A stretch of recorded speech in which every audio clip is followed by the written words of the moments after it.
College basketball really gets going tomorrow. It is Michigan State and Kansas on ESPN in the State Farm Champions Classic, Madison Square Garden. What better place to kick off the season? Kentucky and Duke in the 9:30 game. We are very excited to be joined by one of the best guys out there right now and for a long, long time, Jay Bilas, ESPN college basketball analyst. Jay, thanks so much for the time. Well, if I'm so great, why do you taunt me with a haircuts for men commercial as if I need a haircut? That was uncalled for. Jay, I'll tell you though, if you get that scalp, the hot hot shampoo, lather. The hot lather neck shave, I mean, you still get that. It's real good over here. That's what I've been reduced to is a warm chamois and a neck shave. That's all I got. You look great, Jay. Hey, Come Jay, on, you man. look amazing. I would never do you like that, man. And that wasn't his intent. We promise, Jay. We appreciate you. We got to pay the bills somehow, Jay. This is true. But no, we're excited, and we talked about it before you came on. This is the first time in 10 years Michigan State hasn't been ranked, and being here in the state of Michigan, it's like, oh man, what? Michigan State's not ranked. I want to talk about that. Like, what does that mean for Tom Izzo's team, especially tomorrow against Kansas? Who do we have to look forward to? Max Christie? Is he a guy? He may be the guy. It's interesting, Braylon. I mean, not having the team ranked, maybe a little bit of a slap at Michigan State for what happened last year, but I think it's really an acknowledgement that there are just a lot of question marks that we don't really know much about some of what Tom has. And, he had point guard issues last year. It wasn't a great defensive team and wasn't one of his better rebounding teams, and they really struggled. And this is a team that early in the season was in the top 5. They won at Cameron Indoor Stadium in this event that wasn't played, all together. They parsed it out. But early in the season, we thought, man, this is a great passing team. They got everything. And they didn't have anybody to key the defense from the point guard position. They didn't have anybody to kind of get the team into the right spots on offense. This year, they've got that, both with A.J. Hoggard as a sophomore, and then they've got a transfer from Northeastern, Tyson Walker, who's really good defender. He scored about 19 a game last year. I think the biggest issue is going to be, can Tom get him to score a little bit more? Because he's been really unselfish so far. I think he's going to have to call his own number from time to time. But Max Christie is one of the best freshmen that he's ever recruited at the guard spot. He's right up there with Gary Harris in my judgment as to how good he is. And then I think Joey Hauser's going to have a great year. He had a good year last year, but he's better than he played. And I think having a stable point guard position will really help him as well. So I think Michigan State will outpace their non-ranking in the preseason, and I think they'll be one of the tougher, grittier teams Tom has had there in the last 5 or 6 years. And Jay, isn't that what Tom Izzo loves to almost a little bit? That team or not much expected of them, not ranked, and you kind of use that as fuel throughout the season. Yeah, I mean, everybody says they like that when that's what they have. He'd rather have Ermanni Bates. What they really like is having the best players. And I think he'd rather be ranked number 1 knowing that his guys are worthy of number 1. But that's not the kind of year this is going to be. But what I think will be fun, not only for fans and for people like us, but for Tom Izzo and his staff, will be, this is not a team full of stars. It's a team full of really good players. And I think when they've been sort of that gritty, tough team, they've had great years. And it's really rewarding. It's rewarding to do it any type of way. I don't ever remember somebody winning a championship saying, really wasn't fun winning the way we did. Everybody likes winning. But I think this kind of team can be especially rewarding and fun if they come together, which I think they will, because they've got the talent, and a bunch of guys have gotten better from last year, whether it's Marcus Bingham Jr. or Malik Hall, guys like that. They don't have a plug and play star. Like, you just don't know, like, who's their best player going to be. I think it'll probably be Max Christie or Joey Hauser, but you don't know. And then their most important position is going to be the point. Because when you don't have competent, not competent, that's the wrong way to put it. But if you don't have very good point guard play, it's like not having a good quarterback in football, or not having good pitching in baseball. You can overcome it, but it's really hard to do that. Talking to Jay Bilas, ESPN college basketball analyst. Jay, I want to transition over to the Michigan Wolverines, now number 6 in the country, preseason AP, Juwan Howard's third year. I mean, just your first of all, your assessment of Juwan Howard through two plus seasons at Michigan following John Beilein's run.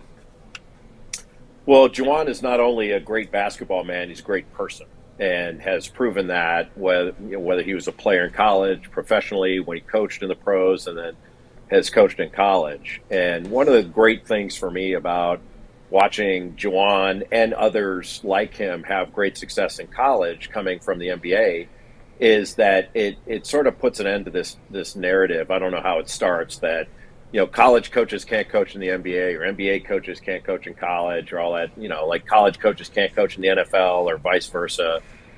Most of coaching, look, there are bad coaches out there. I'm not suggesting there aren't. But most of coaching success comes from, one, your players, and two, the situation and fit that you're in. So, as an example, when Nick Saban went to Miami, if they had gotten Drew Brees, I think things would have looked a lot different for him with the Dolphins. Mm-hmm. It's not that he couldn't coach in the NFL. It's not that other guys can't come from the NFL and coach in college. But Juwan has recruited really well.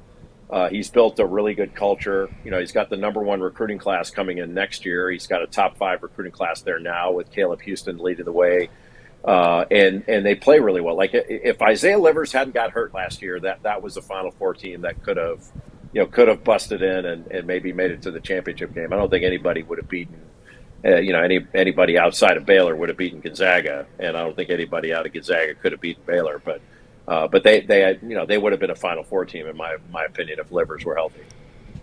Jay Bilas joins us, ESPN college basketball analyst. Speaking of Juwan Howard, you have coaches that are not with us anymore. In other words, ones that have retired, and it's like a new era of college basketball guys coming in. You got Anthony Hardaway in Memphis, Juwan Howard here, and you got a guy like Coach K leaving in Duke. This is farewell season. What do you take from that? Is it the new changing of the guard? Are we going to see these young basketball players that used to play for these teams come in and start coaching their own teams?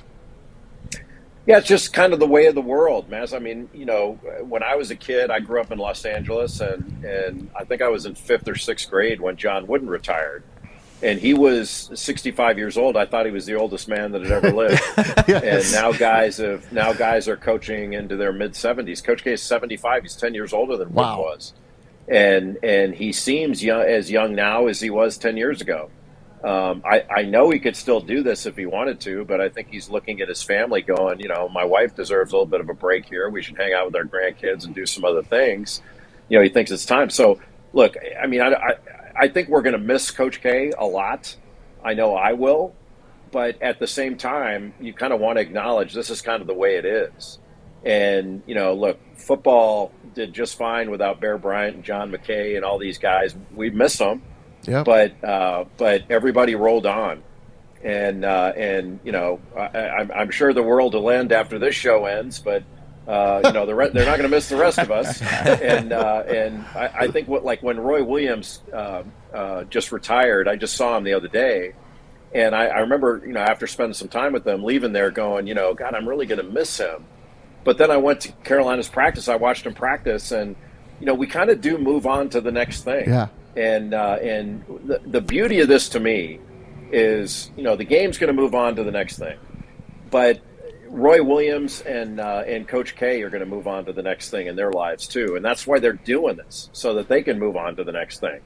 And so it's just I sound like the Lion King here. It's like the circle of life. But the game's going to be fine without these guys. But the beauty of this year to me is we get to celebrate Coach K. And we get one last run with them, and it's going to be fun as long as we don't overdo it. As long as we don't say the last time he'll put on his socks. We will. We will, and that's okay. We will, and that's okay. That's right. We're all fans. Hey, Jay. I don't want socks for the last time in the garden. Jay, I think my next question sets up perfect. After we talked about Juwan Howard, you talked about John Wooden. So the next thing that makes sense to talk about Mike Cronin and his UCLA Bruins, number 2 in the country, led by Johnny Juzang. Talk about how good they are and they can be. Because I'm a big fan of Johnny Juzang, and I think that he could be a huge, impactful player in the NBA. Yeah, he's an All-American. I mean, he started at Kentucky. He's from California, went to Kentucky. He actually reclassed and went to Kentucky early, so he's still a pretty young player. But didn't play a ton at Kentucky, was known as a really good shooter, but just didn't get on the floor much. Transferred back to UCLA and takes him to a Final Four and becomes an All-American. So for those who say that, I don't like the transfer culture and the transfer portal, there are a lot of success stories out of transfers. And you could people could sit and say, well, he should have fought through adversity at Kentucky.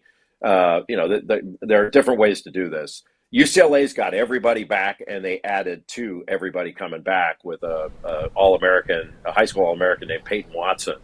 So they're legit. I actually might have them number 1 over Gonzaga because they're older than Gonzaga. Gonzaga's really talented again, and they've got a superstar in Chet Holmgren, a freshman 7-footer that can, you've not seen many guys like him in the past. That have come in and played at the level he can play at as a freshman, but UCLA's got everything. The only thing they're going to have to do now is they're going to have to do it with a target on their back. Like last year, they had like the innocent climb to the Final Four. Now it's expected. A little different when it's expected, but I think they'll handle it really well. Jay, you may have just answered it, but if you had to be nailed down to a Final Four pick or a national champion, just say Gonzaga, UCLA, and then who else? I would probably put Michigan in there, and I do like Purdue a lot. So that's 2 Big Ten teams after the Big Ten was the best conference in the country last year and laid multiple eggs in the NCAA tournament. Oh yeah. I don't think that was necessarily the conference as much as just one of those things where the league as a whole underperformed in the tournament relative to how good the league performed the regular season. But Purdue's, they can shoot it. They got really good depth. They got star power with Jaden Ivey and Travion Williams, and they've got size across the front line. Zach Edey's like 7'4", and you don't see many guys like that. So I think Purdue will be Purdue and Michigan is the 2 best teams in the Big Ten, and I think the Big Ten could very well, along with the Southeastern Conference, be the best league again.